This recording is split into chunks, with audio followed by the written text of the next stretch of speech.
Aaron Anderson, he's Senior Vice President of Research at Fisher Investments. He joins us live from San Francisco. And Aaron, let's begin on the unrest in China. As you've heard, investors seem pretty happy to buy into the reopening trades, probably going to get more clarity on what the future of zero COVID is going to look like over the coming hours. But what's your view on the challenge being presented for Beijing and what this is ultimately going to mean for markets moving forward?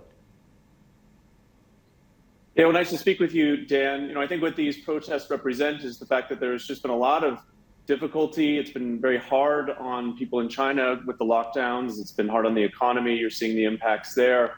But there is a silver lining. I think that these could very well be the spark that maybe begins the reopening process. As you mentioned, equity markets in Asia are seeming to buy into that a little bit today.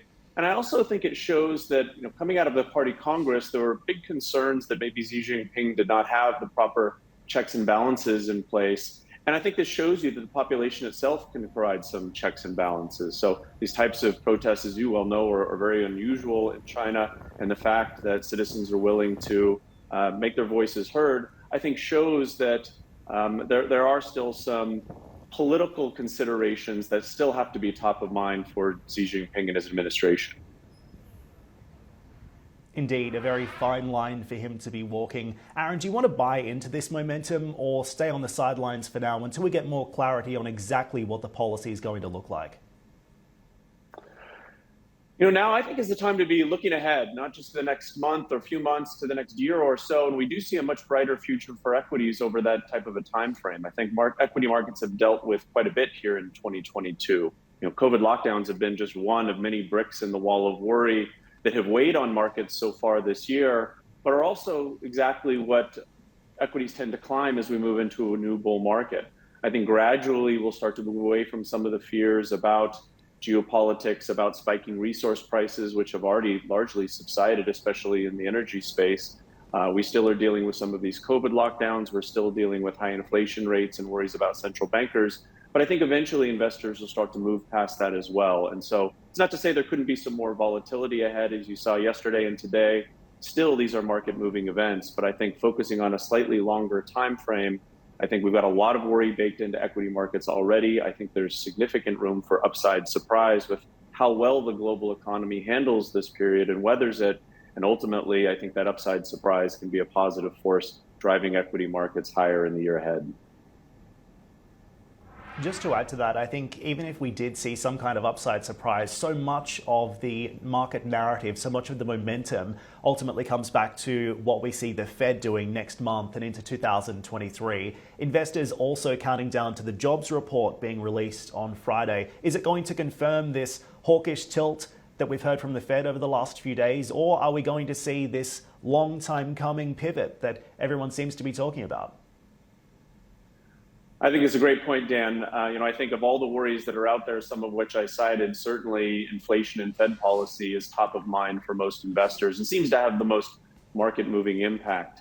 And I think it's a little bit too soon for the Fed to change its tune entirely. Yes, we did get some positive inflation data. It showed some deceleration. It came in below expectations, which was the first data to do so in quite some time. But I don't think we've seen enough for a complete pivot from the Fed. In fact, I wouldn't expect that anytime soon. But I also don't think that we need a complete pivot. I don't think we need a cutting of interest rates or a reversal of these tightening policies to give the market some comfort. I just think we need some signs that the Fed isn't going to keep hiking us into oblivion, that a big recession induced by the Fed isn't the only way out of this inflation problem. And if the Fed sends some signs that maybe they're willing to slow the pace of hikes, maybe even pause for a while, well, I think that could be a real positive catalyst for equities from here. We kind of take that worst case scenario of a big recession that the Fed pushes us into. It might take that off the table, at least for the time being. Aaron, just one more thing. What does OPEC Plus do this weekend? Clearly, we've seen oil prices coming down to 2021 lows on the China unrest. Does that mean that we might see another cut to production on the cards? Well, I wouldn't be surprised. In fact, it's really amazing that if you look at West Texas, not quite to the same level of crude, but they've almost done a full round trip so far this year and are back to, as you mentioned, where we were at the beginning of 2022, which is really incredible when you consider the types of price spikes we saw earlier this year. I would say that oil markets are still reasonably balanced. We think, as I mentioned, the global economy will weather this period reasonably well, and that should keep demand up at a reasonable level. And although you are starting to see some signs of new supply coming online, US production picking up ever so slightly, it's not enough to cause a real supply-demand imbalance. But given the fact that we have seen a pretty significant pullback in pricing, I wouldn't be at all surprised to see OPEC have a little bit of a hawkish tone here, maybe at least float the idea of some future rate hikes to see if they can stabilize markets a bit. But really, I think at the end of the day, with a stable economy, without too much production growth, oil prices should be reasonably stable from here.